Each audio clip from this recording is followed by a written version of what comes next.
یہ ایک کافر تھا، عدی بن ربیعہ، یہ مراد ہے یہاں انسان سے۔ ایک روایت کے مطابق ابو جہل بن ہشام مراد ہے۔ تو یہ ابو جہل یا عدی بن ربیعہ یہ کہتے تھے کہ کیا ہڈیوں کو دوبارہ جوڑا جائے گا، دوبارہ ان کو جمع کیا جائے گا؟ یہ نہیں ہو سکتا، قیامت نہیں آ سکتی۔ وہ کہتے تھے یہ جہاں ہے بس ختم ہو جائے گا کام تمام، لہٰذا جو عزت پانی ہے، جو لذت حاصل کرنی ہے، جو عیش و عشرت کرنی ہے، جو کچھ کرنا ہے اسی جہان میں کر لو۔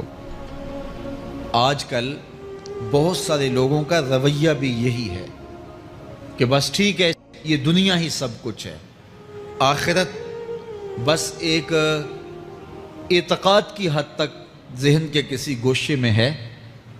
دو